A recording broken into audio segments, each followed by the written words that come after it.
오늘 본문은 이사야 19장 1절에서 25절까지의 말씀입니다. 이 본문의 주된 내용은 애굽에 오신 여호와 하나님, 여호와 하나님이 애굽에 오셨습니다. 이때 애굽은 세상을 뜻합니다. 우리가 흔히 출애굽 이야기를 할 때 출애굽이란 구원을 뜻합니다. 구원은 곧 출애굽, 애굽에서 나오는 것이 바로 구원이 되는 거죠. 이때 애굽은 이 세상을 뜻하게 됩니다. 그래서 출애굽은 이꼴 출세상, 이 세상에서 나오는 것, 이것이 바로 구원의 이야기입니다. 로마서 8장 2절의 말씀을 한번 보십시오. 그리스도 예수 안에서 생명의 성령의 법이 죄와 사망의 법에서 너를 해방하였습니다. 이 세상은 아담과 하와의 선악과 사건 이후로 죄와 사망의 법에 매여 있습니다. 이 죽음의 세상에서 나오는 것, 이것이 바로 구원입니다. 그래서 구원은 출세상. 그럼 어떻게 출세상할 수 있습니까? 오직 예수 그리스도를 통하여 예수 그리스도 안에 있는 그 생명의 성령의 법이 나를 죄와 사망의 법에서 건져내십니다. 그래서 애굽은 이 세상을 뜻하는데 이제 이 세상에 여호와 하나님이 오셨습니다. 이때 여호와 하나님이 어떤 모습으로 오시는지 1절 말씀을 다시 한번 보십시오. 애굽에 관한 경고라. 보라, 여호와께서 빠른 구름을 타고 애굽에 임하시리니. 여기서 보니까 여호와 하나님이 뭐 타고 오신다고요? 구름 타고 이 땅에 오십니다. 여호와 하나님이 구름 타고 이 세상에 오심. 그런데 이거 어디서 많이 들어보지 않았습니까? 마태복음 26장 64절 말씀을 한번 보십시오. 내가 너에게 이르노니 이후에 인자가 권능의 우편에 앉아 있는 것과 하늘 구름을 타고 오는 것을 너희가 보리라. 사도행전 1장 9절. 이 말씀을 마치시고 그들이 보는데 올려져 가시니 구름이 그를 가리어 보이지 않게 하더라. 자, 지금 이 말씀을 보니까 구름 타고 하늘로 가셨다가 구름 타고 다시 이 땅에 오시는 분 누구신가요? 예수님이시죠. 구름 타고 하늘로 가셨고 이제 곧 다시 구름 타고 이 땅에 오실 예수 그리스도. 그럼 다시 오늘 본문 19장 1절 말씀을 보십시오. 구름 타고 애굽에 오시는 여호와 하나님이십니다. 구름 타고 애굽, 이 세상에 오시는 여호와 하나님 누구신가요? 예수님을 이야기하겠죠. 바로 예수님이 이 땅에 오시는 그 이야기입니다. 그럼 예수님이 구름 타고 이 땅에 오십니다. 그날이 무슨 날인가요? 이 땅이 심판을 받는 이 세상의 끝날입니다. 그러니까 오늘 본문은 세상이 끝나는 바로 이 종말에 대한 말씀임을 그 시작부터 우리가 알 수 있습니다. 예수님이 다시 오시는 그 종말의 날, 그 마지막 날, 그 심판의 날, 끝날, 이 날이 임하기 전 이 세상은 어떻게 되는가? 이게 바로 이제 오늘 본문의 이야기입니다. 2절부터 한번 보시죠. 내가 애굽인을 격동하여 애굽인을 치리니 그들이 각기 형제를 치며 각기 이웃을 칠 것이요 성읍이 성읍을 치며 나라가 나라를 칠 것이며 예수님이 다시 오시기 전 이 세상의 끝날, 그 끝날이 오기 전 이 세상은 어떤 모습인가 보니까 형제가 형제를 치고 나라가 나라를 대적하여 싸우는 세상이랍니다. 이 말씀은 예수님께서 이미 우리를 마태복음을 통해서 우리에게 하신 말씀입니다. 마태복음 24장 3절 말씀을 보십시오. 제자들이 예수님께 와서 묻습니다. 제자들이 조용히 와서 이르되 우리에게 이르소서 세상 끝에는 무슨 징조가 있사오리이까? 이때 예수님께서 제자들에게 알려주신 그 말씀들 가운데 하나가 7절입니다. 민족이 민족을, 나라가 나라를 대적하여 일어나겠고 곳곳에 기근과 지진이 있으리니 이 모든 것은 재난의 시작이니라. 11절. 거짓 선지자가 많이 일어나 많은 사람을 미혹하겠고. 이 말씀이 오늘 이사야서 본문의 말씀입니다. 예수님께서 이 이사야서 오늘 본문의 말씀을 그대로 가지고 인용하셔서 종말에는 이런 일이 일어날 것이다 라고 말씀을 하신 거죠. 그럼 이제 다시 한번 이제 보십시오. 본문 2절입니다. 애굽인들이 각기 형제를 치며 나라가 나라를 칠 것이며. 3절. 애굽인의 정신이 그 속에서 쇠약할 것이요 그의 계획을 내가 깨트리리니 그들이 우상과 마술사와 신접한 자와 요술객에게 물으리로다. 자, 예수님이 하신 말씀과 완전히 똑같죠. 종말의 때에는 민족과 민족이 싸우고 그리고 나라와 나라가 싸우고 정신이 쇠약해지고 정신이 쇠약해지면 그 특징이 중독이라는 현상이 일어나게 됩니다. 약에 중독이 되고 정신이 쇠약해졌으니까 약에 중독이 되고 게임에 중독이 되고 미디어에 중독이 되고 핸드폰, 게임, 컴퓨터 이런 것들에 중독이 되는 이렇게 중독이 된 사람들이 그 다음에 가는 곳은 어디로 간다고요? 우상과 말술사와 신접한 자와 요술객. 이거 한마디로 표현하면 거짓 선지자들입니다. 그래서 말세 때에는 사람들이 거짓 선지자들을 찾아다니고 거짓 선지자들이 많이 나타나고. 자, 그리고 4절 말씀을 또 보시죠. 내가 애굽인을 잔인한 주인의 손에 붙이리니 포악한 왕이 그들을 다스리리라. 자, 저는 정치를 모릅니다. 저는 정치를 모르지만 역대 대통령 가운데 감옥에 안 간 대통령이 있는지를 한번 보십시오. 감옥에 들어간 이유는 결국 국민이 맡긴 이 권력을 남용을 했고 또 세금을 갈취했기 때문입니다. 이것이 포악한 왕. 그런데 이 세상에 안 그런 왕이 어디에 있겠습니까? 오늘 저와 여러분도 지금 왕이 안 되어서 그렇지 왕이 되면 다 이렇게 권력을 가지고 휘두를 겁니다. 어떻게 아느냐고요? 저도 집에 가면 권력을 휘두르는 폭군입니다. 우리 자녀들에게 얼마나 권력을 휘두르는지 모릅니다. 말 안 들으면 핸드폰도 빼앗고 TV도 꺼버리고 자녀들에게 소리도 지릅니다. 자녀들이 소리를 지르면 큰일 나죠. 그러나 저는 마음껏 소리를 지릅니다. 권력을 휘두르는 폭군이기 때문에. 그러니까 이 말씀은 오늘 우리가 살고 있는 이 시대가 바로 종말의 시대다 하는 것을 우리에게 알려주는 말씀입니다. 자, 계속해서 보시죠. 5절의 말씀입니다. 바닷물이 없어지겠고 강이 잦아서 마르겠고 7절 하반절 곡식밭이 다 말라서 난려가 없어질 것이며 애굽의 생명은 나일강입니다. 애굽은 나일강이 범람해서 비옥한 토지를 형성하고 거기다가 농사를 짓죠. 그런데 강이 말라버리니까 강에 물고기도 없고 농사도 지어지지 않습니다. 이걸 이제 달리 표현하면 애굽의 경제가 무너졌다는 이야기입니다. 그러니까 애굽의 생명은 나일강이듯이 이 세상의 생명은 경제라는 뜻이 되는 거죠. 예수님 다시 오실 때, 이 종말의 때 이 세상은 경제 때문에 죽고 살고 경제 때문에 울고 웃는다는 이야기입니다. 11절 말씀 보십시오. 소안의 방백은 어리석었고 바로의 가장 지혜로운 모사의 책략은 우둔하여졌으니 너희가 어떻게 바로에게 이르기를 나는 지혜로운 자들의 자손이라 나는 옛 왕들의 후예라 할 수 있으랴. 종말의 때에 세상 사람들이 자신들의 지혜를 너무너무 사랑하고 의지하고 있지만 그러나 하나님 보시기에 그 지혜는 너무너무 우둔한 것이고 아무짝에 쓸모없는 것들입니다. 그래서 이어지는 12절 하나님께서 진짜 지혜로운 사람에 대해서 우리에게 소개를 해주시죠.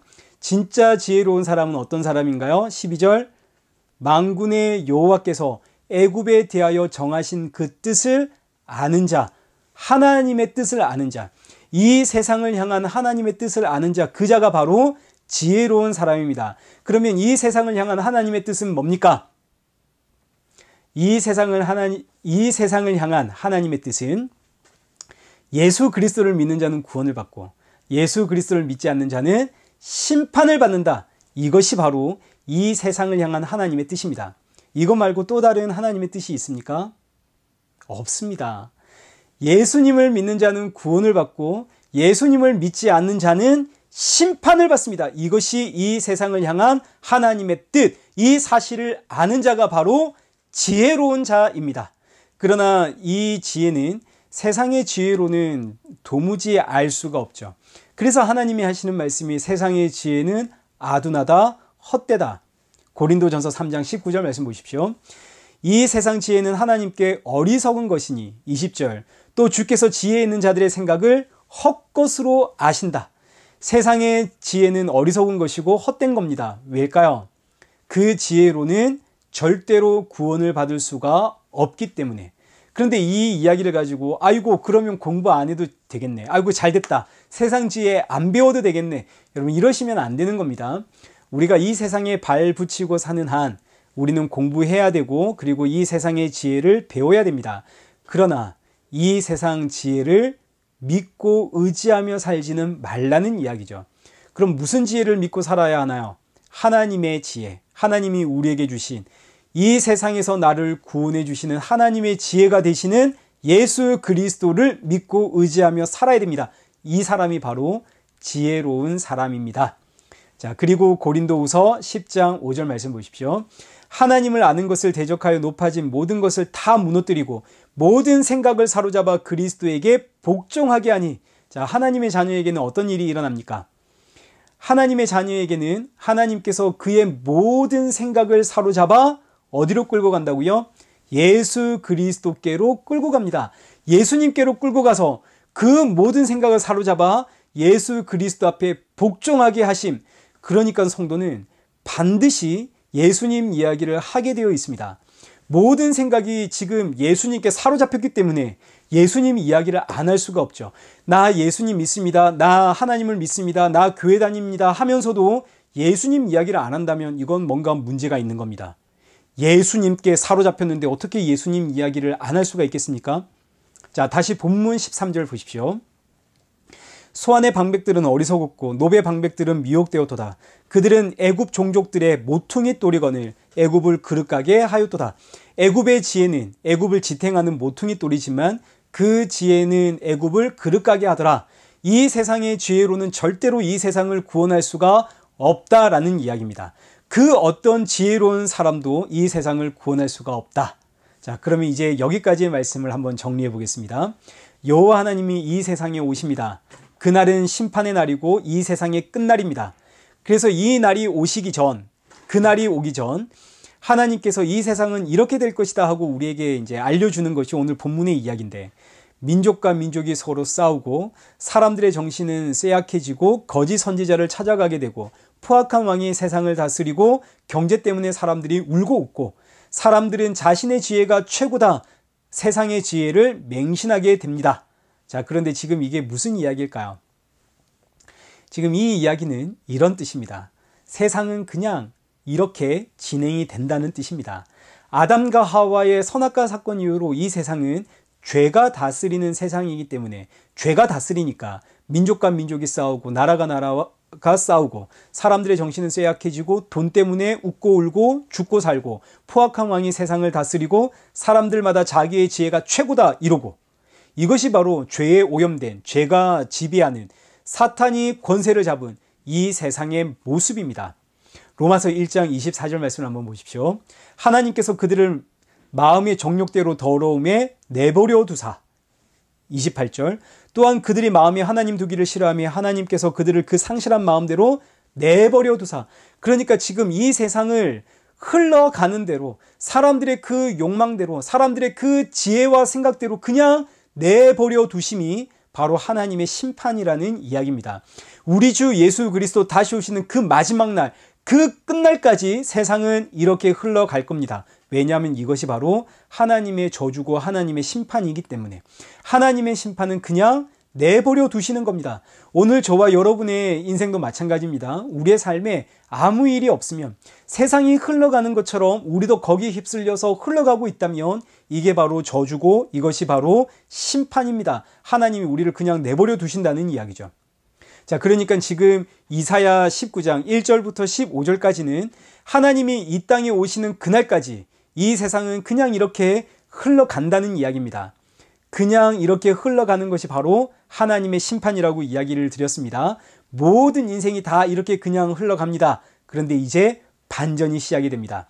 애굽이 이렇게 그냥 흘러가고 있는데 민족과 민족이 싸우고 정신은 쇠약해지고 폭군이 다스리고 경제 때문에, 돈 때문에 울고 웃고 이렇게 세상은 그냥 흘러가고 있는데, 그러던 어느 날 17절, 유다 땅이 애굽의 두려움이 되더라. 어느 날 갑자기 저 유다 땅이 나에게 두려움이 되더라. 아니, 나는 지금 이 세상에서 너무너무 잘 살고 있는데 어느 날 갑자기 저 유다 땅이 나의 두려움이 되더라. 아니, 유다 땅이 왜 나에게 두려움이 될까요? 유다 땅에 뭐가 있나요? 유다 땅에는 성전이 있고 유다 땅에는 십자가가 있습니다. 유다 땅에 세워진 그 성전, 그 십자가가 어느 날 갑자기 나에게 두려움이 되더라. 평소에는 거들떠 보지도 않았던 저 작은 나라, 평소에는 신경도 쓰지 않았던 저 성전, 저 십자가가 어느 날 나에게 두려움이 되고 어느 날 나에게 생명이 되더라. 구원의 이야기로 확 넘어가 버립니다. 하나님께서 이 세상을 그냥 내버려 두심은 이 세상이 하나님의 심판 가운데 있기 때문입니다. 이 세상 안에 저와 여러분이 그렇게 살아가고 있었습니다. 우리도 다 하나님의 심판 아래 그냥 그렇게 살아가고 있던 인생입니다. 흘러가는 대로 내 욕망을 따라, 내 계획과 내 생각을 따라 우리는 다 그렇게 그냥 그렇게 살아가던 인생인데 어느 날 하나님이 이런 내 인생에 간섭하셨습니다. 나에게 무슨 외부적으로 어떤 일이 생긴 것은 아닙니다. 내 삶은 그냥 똑같습니다. 여전히 경제적인 문제 때문에 힘들어하고 있고, 여전히 세상을 보면서, 이 정치를 보면서 비난하고 있었고, 내 삶은 변한 게 딱히 없는데, 그런데 어느 날 어느 순간 하나님이 나에게 간섭하시니, 아, 세상이 이렇게 흘러가는 것은 하나님의 심판 가운데 있기 때문이고 나 역시 그 심판 안에 있었구나. 저 십자가는 내가 달려야 하는 죽음의 심판, 죽음의 상징이구나. 이때 이런 나에게 보이는 분이 십자가에 나 대신 달려 죽으신 예수 그리스도. 그래서 하나님이 간섭하시면 십자가의 예수님이 보이더라. 이것이 바로 오늘 본문 이사야 19장의 메시지입니다. 그래서 본문에서 갑자기 유다 땅을 향해 두려움이 생긴 이 애굽의 백성들이 어떻게 하는가를 보십시오. 18절. 그날의 애굽 땅에 가나안 방언을 말하며 만군의 여호와를 가리켜 맹세하는 5 성읍이 있을 것이며, 19절. 그날의 애굽 땅 중앙에는 여호와를 위하여 제단이 있겠고 그 변경에는 여호와를 위하여 기둥이 있을 것이요. 주의 간섭하심으로 십자가의 예수님을 발견하게 된 성도는 이제 예배자가 되더라, 이런 이야기입니다. 여러분, 여기서 예배자라고 하는 의미는 우리가 예배를 열심히 잘 드린다고 해서 예배자가 되는 것이 아닙니다. 주일 성수에 목숨을 걸고 지금 이 코로나 시대에 목숨을 걸고 나는 예배 드리다가 죽으면 죽으리라 이러고 예배 드린다고 해서 우리가 예배자가 되는 게 절대 아닙니다. 예배자란 예수님을 믿는 성도를 뜻합니다. 예배에 목숨 걸려고 하지 마시고 예수님을 믿으십시오. 예수님을 믿는 그가 바로 예배자입니다. 자, 22절. 여호와께서 애굽을 치실지라도 치시고는 고치실 것이므로 그들이 여호와께로 돌아올 것이라. 하나님이 애굽을 치십니다. 어떻게 치시나요? 그냥 내버려 두시는 것이 하나님의 심판이고 하나님이 치시는 겁니다. 이렇게 하나님이 치실 때에 하나님이 은혜 부어주시면, 아, 이게 바로 하나님의 심판이구나 하고 여호와께로 돌아오게 되어지더라. 이렇게 돌아온 자들 중에 애굽 사람들이 있고 아수르 사람들이 있습니다. 애굽과 아수르는 당시 전 세계를 양분하고 있던 세력이기 때문에 결국 전 세계의 하나님의 백성들은 하나님의 은혜로 하나님께로 돌아온다라는 이야기가 되겠습니다. 하나님의 백성은 전 세계에 퍼져 있습니다. 그래서 오늘 저와 여러분이 이렇게 복음을 듣고 하나님 앞에, 예수님 앞에 나와 이 자리에 있는 거 아닙니까? 그래서 24절 말씀을 보십시오. 그날에 이스라엘이 애굽 및 아수르와 더불어 셋이 세계 중에 복이 되리니 이는 만군의 여호와께서 복주시며 이르시되 내 백성 애굽이여 내 손으로 지은 아수르여 내 기업 이스라엘이여 복이 있을지어다 하실 것이미로다. 말씀을 맺겠습니다.